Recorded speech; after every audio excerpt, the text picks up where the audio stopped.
നമസ്കാരം. ഒരു മലയാളം കവിതാ പുസ്തകമാണ് ഇന്ന് നമ്മൾ പരിചയപ്പെടുന്നത്.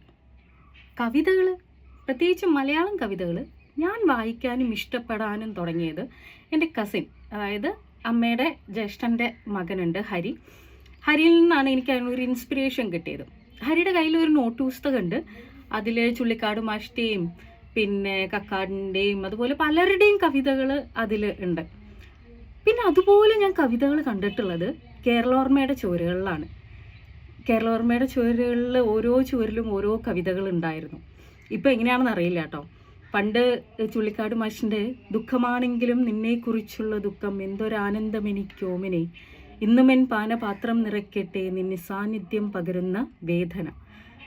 അങ്ങനെ വായിച്ച് അതിലിങ്ങനെ ഭയങ്കരമായിട്ടൊരു ഇഷ്ടമൊക്കെ തോന്നിയിട്ടുണ്ടായിരുന്നു. അങ്ങനെയാണ് ഈ മലയാളം കവിതകളോട്. പിന്നെ രേണുകൊക്കെ ഇങ്ങനെ എന്താ പറയുക, എൻ്റെ വീട്ടിൽ ഞാൻ ഹൈ വോളിയത്തിൽ വെച്ച് കേൾക്കുന്ന ഒന്നായിരുന്നു. അങ്ങനെ ഇരിക്കുമ്പോഴാണ് ഒരു പുസ്തകം എൻ്റെ കയ്യിൽ കിട്ടണത്. ഗാനരചയിതാവും എഴുത്തുകാരനുമായിട്ടുള്ള റഫീഖ് അഹമ്മദിൻ്റെ 101 ചെറിയ കൊച്ചു കവിതകൾ, ഹൈക്കു ടൈപ്പ് കവിതകളുടെ ഒരു സമാഹാരമാണ്.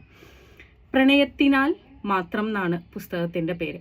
നല്ല രസമാണ്. ഒന്നാമത് ഇതൊരു മാഗസിൻ ടൈപ്പ് ഓഫ് ബുക്കാണ്. ഇതിൻ്റെ പേജസ് ഒക്കെ അതുപോലെ ഒരു സൈഡിൽ വരയുണ്ടാവും, ഇപ്പുറത്ത് എന്താ പറയുക കവിത ഉണ്ടായിരിക്കും. ഇങ്ങനെ ഓരോ പേജസും ഇതുപോലെ എന്താ പറയുക ഭയങ്കര ഒരു അട്രാക്റ്റീവാണ് അത് ചിലർക്ക് കേട്ടോ.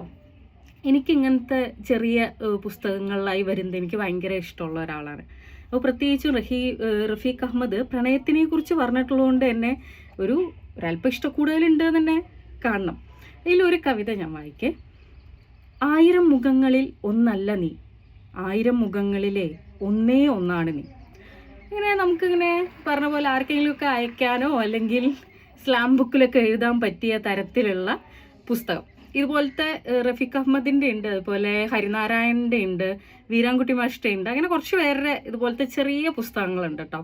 ഇഷ്ടപ്പെടുന്നവരിങ്ങനെ പെട്ടെന്ന് ഒരു കവിത വായിച്ച് തീരണം, അല്ലെങ്കിൽ ഇപ്പോൾ വായനയേക്കാൾ കൂടുതലേക്കാണ് എൻ്റെ കുട്ടികളൊക്കെ എൻ്റെ സ്റ്റുഡൻസ് ഒക്കെ പലരും ഇതുപോലത്തെ പുസ്തകം എടുത്തിട്ട് ഇതിലത്തെ നല്ല ലൈൻസ് എടുത്ത് കോട്ട് ചെയ്തിട്ട് ഒന്നെങ്കിൽ സ്റ്റാറ്റസ് ഉണ്ടായിരിക്കും, അല്ലാന്നുണ്ടെങ്കിൽ ആർക്കെങ്കിലും അയക്കുന്നതിലുണ്ടാവും.